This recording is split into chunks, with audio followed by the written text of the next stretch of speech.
दिल्ली के रईसी इलाके में एक बड़ी आलीशान कोठी के बाहर एक महंगी गाड़ी खड़ी हुई थी। गाड़ी से दिनेश बाहर निकलता है और गाड़ी में बैठकर ड्राइवर से कहता है, फैक्ट्री चलो। दिनेश की कपड़ों की फैक्ट्री है। वह अलग अलग डिज़ाइनर से कपड़ा डिज़ाइन कराता है और उन डिज़ाइन के थान बनवाकर मार्केट में बेचता। यूँ तो सब ठीक है। वैसे तो दिनेश की कंपनी के कई डिज़ाइन प्रचलित हैं, लेकिन उनमें सबसे ज़्यादा जो लोग पसंद करते हैं वह हिंदुस्तान की अलग अलग राज्यों की पारंपरिक डिज़ाइन के प्रिंट हैं। यूँ तो सब ठीक है, पर एक चीज़ उसके मन को हमेशा बेचैन करती है और वह है उसकी कंपनी का पारंपरिक डिज़ाइन जो एक ब्रांड बन चुका है। वह डिज़ाइन उसको जाने पहचाने से लगते हैं, लेकिन पूरे तरीके से वह समझ नहीं पा रहा कि कौन है वह डिज़ाइनर जो उसको वह डिज़ाइन भेजता है। इस डिज़ाइनर ने ना तो कभी अपने नाम की ना पैसों की बात की। दिनेश यही सोचता कि वह डिज़ाइनर आखिर गुमनाम क्यों है। एक दिन दिनेश ने फैसला किया कि किसी भी तरह पता लगाना होगा कि वह गुमनाम शुभ चिंतक डिज़ाइनर कौन है इसका।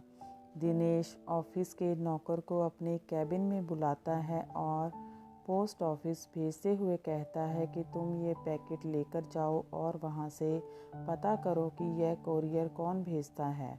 उसका नाम, फ़ोन नंबर, पता जो भी मिले लेकर आना। नौकर पोस्ट ऑफिस जाता है तो वहाँ से उसे बहुत कम जानकारी मिल पाती है। कोरियर भेजने वाले का केवल इतना पता मिलता है, श्रीमती गुप्ता, प्रीत विहार, दिल्ली। वह जानकारी लेकर नौकर दिनेश के पास जाता है। उतना सा पता मिलने पर भी दिनेश चौंक जाता है। वह चुपचाप पता ले लेता है और मैनेजर को ऑफिस संभालने के लिए कहकर प्रीत विहार की तरफ निकल जाता है। बिना किसी पुख्ता पता होने के बावजूद दिनेश एक घर के सामने जाकर रुकता है और दरवाज़ा खटखटाता है। 2 मिनट के बाद दरवाज़ा एक औरत खोलती है। आम सी शकल सूरत और कपड़ों में वह औरत दिनेश को देखकर चौंक जाती है।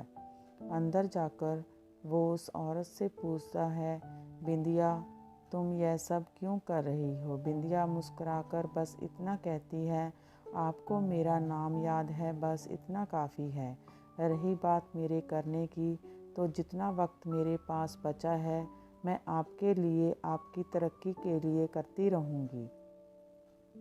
आने वाले कई महीनों का काम भी तैयार करके रख रही हूँ। एक लड़की को यही काम सिखा भी रही हूँ। दिनेश की आंखों में शर्मिंदगी के आंसू आ जाते हैं। वह चुपचाप वहाँ से चला जाता है। उसके बाद 1-2 बार बिंदिया के पास गया भी। उसने इस बारे में किसी से कुछ नहीं बताया, लेकिन उसका ड्राइवर बहुत पुराना था और एक तरीके से घर का सदस्य था। उसे अंदेशा हुआ कि साहब का उस दूसरी औरत के साथ कुछ गलत रिश्ता है। उसे दिनेश की पत्नी शोभा और बच्चों की चिंता हुई। एक दिन मौका देखकर उसने शोभा को दिनेश और बिंदिया के बारे में बता दिया। शोभा को विश्वास नहीं हुआ और ड्राइवर को वहाँ से जाने के लिए कहती है।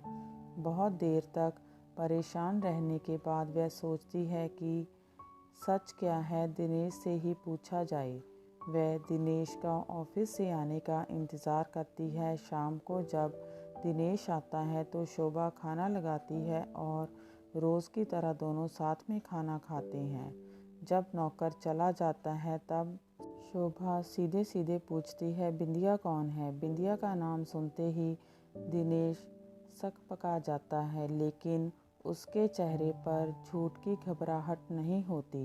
दिनेश शोभा को बताता है कि बिंदिया उसकी पहली पत्नी है, जिसे उसने तलाक दे दिया था।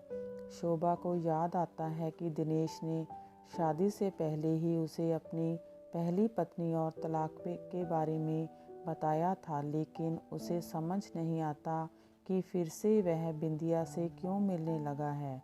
वह पूछती है, तुमने तो मुझे तलाक का कारण तुम्हारी नापसंद बताया था, तो अब उससे फिर क्यों मिल रहे हो?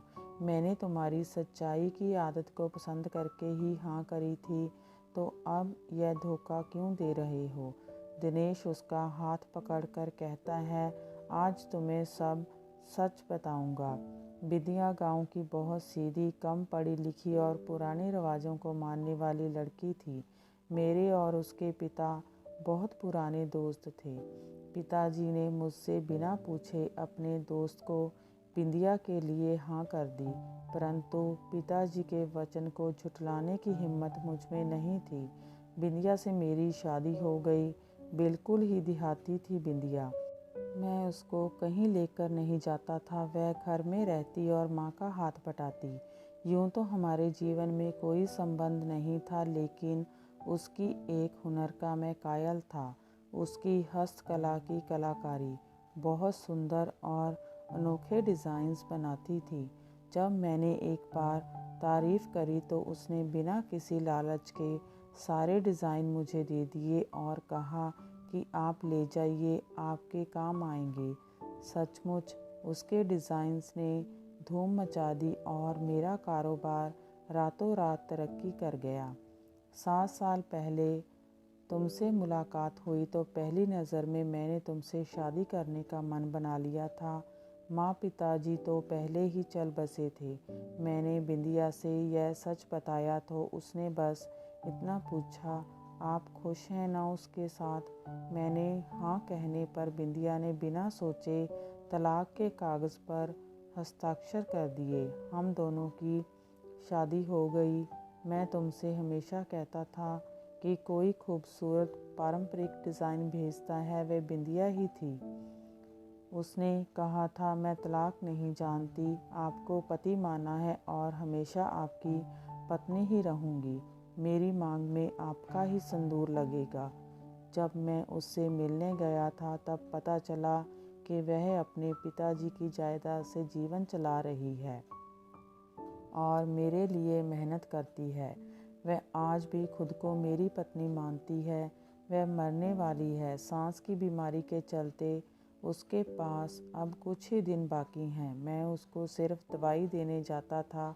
उसने मेरी कंपनी के डिज़ाइंस के लिए आगे तक का इंतज़ाम कर दिया है। कहते हुए दिनेश बहुत शर्मिंदा महसूस कर रहा था। शोभा ने बस इतना कहा, सो जाते हैं, कल सुबह नाश्ता करके चलना है। कहाँ? दिनेश ने पूछा। बिना कोई जवाब दिए शोभा सोने चली गई। अगले दिन नाश्ता करके दोनों घर से निकले। शोभा ने ड्राइवर से कहा, प्रीत विहार चलो। दिनेश सुनकर चौंक गया पर चुप रहा। वहां पहुंचकर दरवाज़ा खुलवाया तो दोनों को देखकर बिंदिया असमंजस में पड़ गई। शोभा ने उसका हाथ पकड़कर सोफे पर बिठाया और कहा, मुझे तुम्हारी बीमारी का पता है। जानती हूँ वक्त बहुत कम है, इसलिए और कुछ तो नहीं दे सकती, परंतु जो तुम्हारा सबसे बड़ा हक है आज वह तुम्हें देने आई हूँ। यह कहकर शोभा ने पर्स से सिंदूरदानी निकाली और दिनेश के आगे करके बोली, बिंदिया को उसका हक दे दो जो तुम आज तक नहीं दे पाए। दिनेश चुटकी में सिंदूर लेता है और बिंदिया की मांग भर देता है। बिंदिया के चेहरे पर दिल खोलकर मुस्कान आती है और आंखों में आंसू। वह शोभा का हाथ पकड़कर गले लगाती है और आखिरी सांस ले लेती है। अपने आखिरी वक्त में दिनेश के प्यार भरे हाथों से सिंदूर पाकर वह सब कुछ पा चुकी थी।